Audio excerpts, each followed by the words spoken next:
नमस्कार मित्रांनो, सचिन आणि अस्मिता येणाऱ्या भागांमध्ये जबरदस्त ट्विस्ट आपल्याला पाहायला मिळणार आता आहे. अर्जुन हा त्याची केस कशा प्रकारे अगदी उलट्या दिशेने फिरवणार आहे, कारण की अस्मितावरती आरोप करणाऱ्या सचिनला आता अर्जुन कसा धडा शिकवणार आहे. त्याचप्रमाणे स्वतः अर्जुन हा सचिनचे आई वडील कोर्टात हजर करून सचिनच्या बाजूने निकाल न लावता अस्मिताच्या बाजूने निकाल आता लागणार आहे. त्याचप्रमाणे जी प्रिया ही मुद्दामच आत्महत्येचं नाटक करण्याचा प्रयत्न करते, त्या प्रियाचा आता खरा चेहरा कशाप्रकारे सगळ्या जेलसमोर आणि पोलिसांसमोर येणार आहे, सगळं आपण आजच्या या भागामध्ये पाहूया. आणि त्याचबरोबर प्रिया जेव्हा आता हॉस्पिटलमध्ये जाणार आहे तेव्हा सगळे सुभेदार तिला भेटायला येत आहेत आणि कशाप्रकारे प्रिया ही खोटं नाटक करते हे सगळं त्यांच्या लक्षात येणार आहे. हे सगळं आपण आजच्या या भागामध्ये पाहूया. चला तर मग व्हिडिओला सुरुवात करूया. आतापर्यंत आपण मालिकेमध्ये पाहिलं की चैतन्यला नोटीस आलेली दिसते, ते म्हणजे लवकरात लवकर सचिनने नोटीस पाठवलेली आहे. ते म्हणजे लवकरात लवकर आता इथे साक्षी म्हणजे चैतन्यला नोटीस पाठवून त्याने हे ठरवलेलं आहे की मला लवकरात लवकर साक्षीसोबत लग्न करायचं आहे, म्हणून तो डिवोर्स घेण्याच्या मागावरती लागलेला आहे. आता जेव्हा ही न्यूज चैतन्यला समजते तेव्हा त्याला त्याचा जबरदस्त धक्का बसतो आणि तो हीच गोष्ट आता अर्जुनला सांगतो. आणि ही गोष्ट जेव्हा अर्जुनला समजते तेव्हा घरात सगळीकडे टेन्शनचं वातावरण निर्माण होतं. काही झालं तरीही आता सचिनच्या बाबतीतलं हे निर्णय हा घ्यायला घरात सगळीजणं अगदी व्यवस्थित तयार आहेत. परंतु इतक्या लवकरात लवकर सचिन इतकी घाई का करतोय, ती केस घेण्याची घाई का चालू आहे, कारण याच्या मागे नक्कीच काहीतरी असणार. तेव्हा महिपत हा जेलमधून बाहेर आलाय, कारण की महिपत आलाय त्यामुळे तो हे सगळं करायला भाग पडत असणार असं अर्जुन सगळ्यांना सांगतो. तेव्हा मग सायली म्हणते की हो अगदी बरोबर आहे, महिपतच या सगळ्याच्या मागचं कारस्थान आहे, कारण की कितीही काही झालं तरीही तो या सगळ्या गोष्टी या सगळ्या बाबतीतलं काहीही विसरू शकत नाही. जरीही तो नाटक करत असेल ना तरी मला असं वाटतं की तो त्याच्या मागे त्याचा काहीतरी नक्कीच हात आहे आणि म्हणून त्याचं हे सगळं सुरू आहे. तर साक्षीला म्हणजे साक्षीशी लग्न करण्यासाठी हा सगळी घाई करत असेल हे जेव्हा अस्मिता ऐकते तेव्हा तिला त्याचं थोडंफार वाईट वाटतं. परंतु अस्मिता सगळ्या कुटुंबासमोर बोलून दाखवते की जाऊ दे, कितीही काही झालं तरीही आता माझ्या मधलं सगळ्या गोष्टी सुटणार आहेत. म्हणजे मी एका वाईट माणसाच्या साथीमध्ये होते, आता त्या माणसापासून मी कायमची लांब जाणार आहे, हाच माझ्यासाठी आनंदाचा क्षण असणार आहे. खरं तर घरातल्या सगळ्यांना याची भीती असते की ती काय रिॲक्ट करणार, कारण की अस्मिताला आता बाळासोबत सगळं आयुष्य काढायचं असणार आहे, परंतु ती कोणालाच काही बोलत नाही. या उलट सगळ्या गोष्टी अगदी आनंदाने घेत असते आणि त्याचमुळे ती आता सगळीकडे गप्प बसून असते. त्याचबरोबर आता इथे महिपत याला टेन्शन असतं.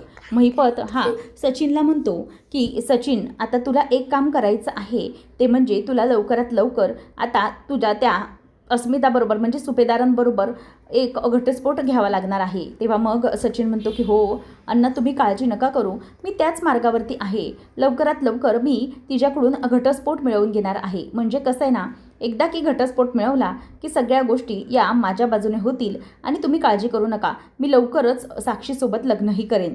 मग त्यावर महिपत आता विचार करायला लागतो की साक्षीची तर माझं बोलणंच होत नाही आहे हल्ली, नक्की काय घडतंय ना काहीच कळत नाही आहे. साक्षी माझं बाळ आहे तरी कुठे आणि ती कधी माझ्यासमोर येणार आहे. तेव्हा मग त्याला सचिन बोलून दाखवतो की हो अण्णा मला माहीत आहे, पण माझं तिच्याशी बोलणं झालं आहे आणि तिने मला सांगितलेलं आहे की तुम्ही अजिबात काळजी करू नका, ती लवकरच तुमच्यासमोर येणार आहे. आणि त्यामुळे तिला तर आनंद झाला आहेस की तुम्ही जेलमधून सुटून आले, परंतु ती स्वतःचं असं रूप पालटून येणार आहे की तुम्हाला कधीही काहीही कळणार नाही. असं महिपतला काही समजायला मार्ग नसतो, नक्की ही काय बोलण्याचा प्रयत्न करतोय. परंतु महिपत म्हणतो की बरं ठीक आहे, पण ते व्यवस्थित असू दे, बाकी काही नको. महिपतला एवढीच काळजी असते. आणि त्यानंतर आता दुसऱ्या दिवशी कोर्टाचा सीन असतो आणि कोर्टामध्ये बाकीचे सगळे आलेले असतात. तेव्हा मग जो विरोधी पक्ष असतो म्हणजे सचिनचा जो वकील असतो तो वकील हा अस्मिताला प्रश्न विचारत असतो. तो तिला विचारतो की तुम्हाला यांच्याबद्दल तक्रार काय होती. तेव्हा मग ती सरळ सांगते की याचं एक्स्ट्रा मॅरिटल अफेअर होतं, त्यासाठीच मी याच्यापासून घटस्फोट घेत आहे. आता हे ऐकल्यानंतर सचिन हा स्वतः सचिनचा वकील कोर्टात मुद्दे मांडतो की तुमचा आणि त्या चैतन्याचा व्हिडिओ जो आहे तो व्हिडिओ हा यांनी काढलेला आहे आणि त्यामध्ये तुम्ही त्यांना कॅफेमध्ये भेटायला गेले आहे.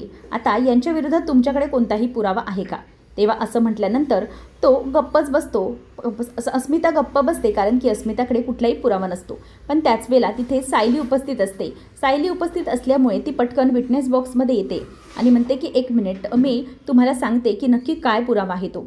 आता सायली ही समोर म्हणते की मी सायली आहे. सायली सुभेदार म्हणजेच अस्मिता सुभेदार यांची वहिनी आहे आणि हे सगळं जे काही चालू आहे ना, ते सगळ्या गोष्टींना आम्ही घरातले सगळेजण आहोत पुरावा, कारण की आम्ही प्रत्येकाने या सगळ्यांना पाहिलेलं आहे. फक्त एवढंच की त्यांच्या व्हिडिओ कुठल्याही प्रकारचा बनवलेला नाही, पण यांचं जे काही पराक्रम चालू होते ते सगळे आम्हाला माहिती आहे.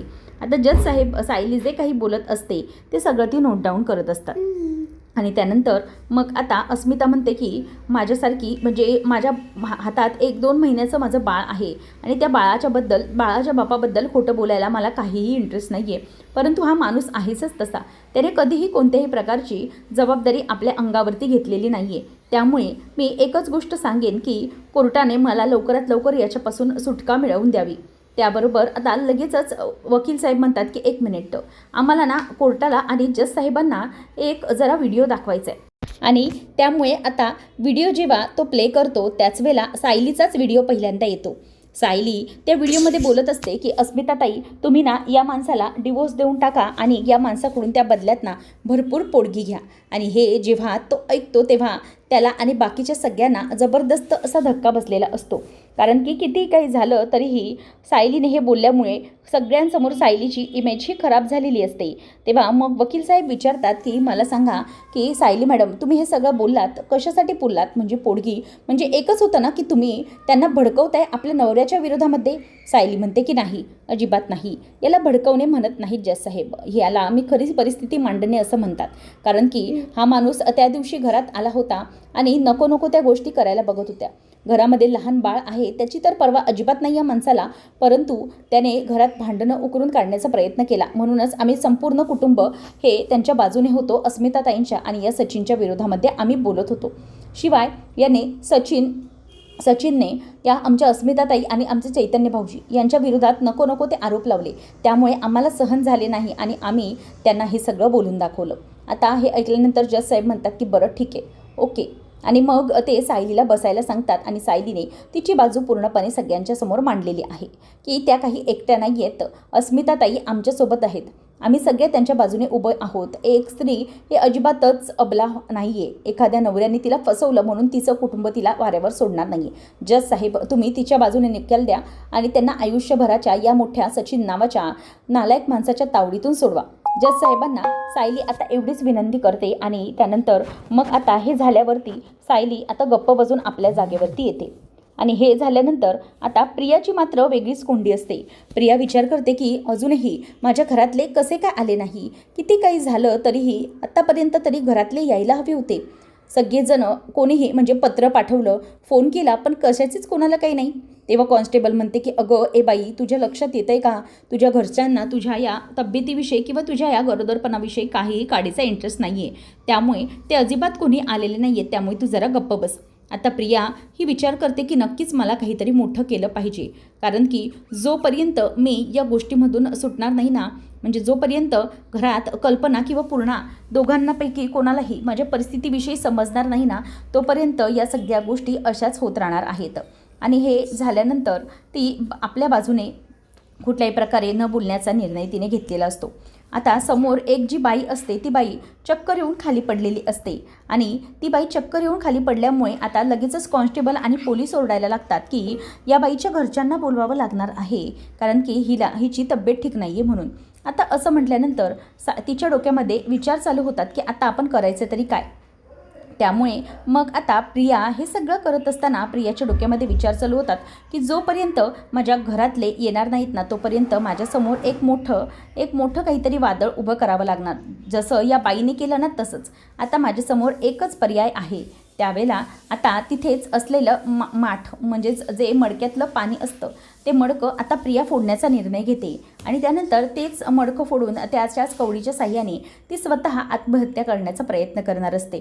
आणि हे केल्यामुळे निदान घरातले मला बघायला येतील, म्हणजे मी माझं सत्य घरच्यांसमोर आणू शकते. कारण की अश्विन आणि अर्जुन यांनी कितीही ठरवलं ना तरीही मी माझ्या गोष्टी अजिबातच सोडणार नाही आणि मी किती केलं तरी माझे प्रयत्न सोडणार नाही आहे.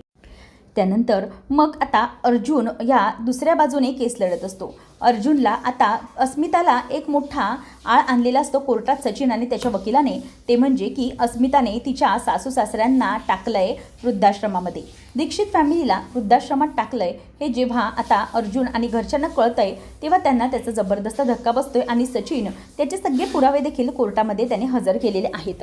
आणि त्यामुळेच त्या पुराव्यांमुळेच आता सचिनचं हे सगळं वागणं हे घरच्यांना खटकलंय. आणि इतकं सगळं करूनही अस्मिताच्या बाबतीत हे सगळं वागणं, म्हणून आता सायली ही अर्जुनला म्हणते आपण याला आता अजिबात सोडायचं नाही. सगळ्या गोष्टी आता याच्या बाजूने याच्या विरोधामध्ये आपल्याला उभ्या करायच्या आहेत. तर अर्जुन सुरुवातीला ठरवतो की जे अनाथाश्रम आहे त्या म्हणजे जे वृद्धाश्रम आहे त्या वृद्धाश्रमामध्ये आपल्याला जायचं आहे. तिथे जाऊनच आपल्याला सगळ्या गोष्टींचा शोध घेता येऊ शकतो. आणि त्याचमुळे आता इथे सायली आणि अर्जुन हे दोघंजणांनी निर्णय घेतला आहे की जिथे कोर्टामध्ये हे सगळे पुरावे सादर केले गेले होते ते वृद्धाश्रम शोधायचं आणि त्या वृद्धाश्रमामध्ये जाऊन आपण लवकरात लवकर सचिनच्या आईवडिलांना शोधायचे. तर इथे या सगळ्या गोष्टींवरती याच नोटवरती कल्पना आणि बाकीचे सगळे विचार करतात की किती काही झालं तरी आता त्या सचिनला आपण सोडायचं नाही. सचिनची नक्कीच गाढवावरून ढिंड काढायची, कारण त्याने सगळे जे काही कोर्टात खोटे खोटे पुरावे सादर केलेत त्या पुराव्यांमुळे आपण त्याला अजिबातच सोडायचं नाही आहे. चैतन्य आणि अर्जुन हे दोघंजणही आता कोर्टामधून हे सगळ्या पत्ता मिळवल्यानंतर वृद्धाश्रमाला भेट देण्यासाठी निघालेले असतात. आणि जेव्हा ते निघतात तेव्हा संपूर्ण आजूबाजूची माहिती सगळ्या काही गोष्टी माहीत करून निघालेले असतात. तेव्हा ते वृद्धाश्रमामध्ये पोचल्यानंतर अर्जुनच्या लक्षात आलेलं असतं की ते जे वृद्धाश्रम आहे त्यामध्ये अगोदरच सचिनने स्वतःच्या आईवडिलांना ठेवलेलं होतं. म्हणजे ते दोघंजणही आलेत ते इथे त्यांच्या मुलांनी त्याला ठेवलेलं आहे आणि म्हणूनच आता सगळ्यात मोठी माहिती ही त्यांच्या हाताला लागलेली असते. त्याच वेळेला आता सचिनच्या आईवडिलांना भेटायला अर्जुन जातो आणि त्यांना सगळ्या खऱ्या गोष्टी विचारतो. तेव्हा आता त्यांना विचारल्यानंतर अर्जुन म्हणतो की तुमचा मुलगा ह्या प्रकारचे सगळे कृत्य करत आहे आणि अस्मितासोबत घटस्फोट मिळवून तो दुसऱ्या मुलीबरोबर म्हणजेच महिपत चिकरे हा कुख्यात गुंड त्याच्या मुलीबरोबर लग्न करायचं आहे आणि हे सगळं तो करतोय. आणि त्यावेळेला जेव्हा घरच्यांना हे सगळं सत्य समजतं तेव्हा त्याच्या घरातले म्हणजे सचिनचे आई वडील हे अर्जुनला जे काही घडलंय ते सगळं सत्य सांगतात. कशा प्रकारे सचिनने आम्हाला इथे आणलंय आणि काय काय घडवलंय ते. आणि हे ऐकून तर सचिनचं कृत्य अर्जुनला जबरदस्त असा धक्का बसतो. अर्जुन म्हणतो की त्याचं हे जे सगळं काही कारस्थान आहे ना हे सगळं कारस्थान आता सगळ्या कुटुंबासमोर सगळ्या जेलसमोर आणायचं आणि या माणसाला जेलमध्ये पाठवायचं. आपल्या आईवडिलांना खोटं बोलून जेलमध्ये पाठवणारा हा माणूस हा जिवंत राहिला नाही पाहिजे असं त्याने आता सगळं ठरवलेलं असतं. त्यानंतर मग आता इथे हे सगळं घडल्यानंतर जेव्हा सचिन वृद्धाश्रमात येतो तेव्हा मात्र अर्जुनला त्याला जबरदस्त असा राग येतो आणि अर्जुन चक्क आता त्याच्या कानफाडात वाजवतो. आणि अर्जुनला त्याचं सगळं कृत्य समजलेलं आहे. त्यामुळे आता अर्जुन त्याला समोर तरी काही बोलून दाखवत नाही, परंतु जेलमध्येच अर्जुन त्याला डायरेक्ट प्रत्युत्तर असं देणार असतो. आणि सचिनचे आई वडील स्वतः सचिनच्या विरोधात आता साक्ष देण्यासाठी कोर्टामध्ये हजर होणार असतात.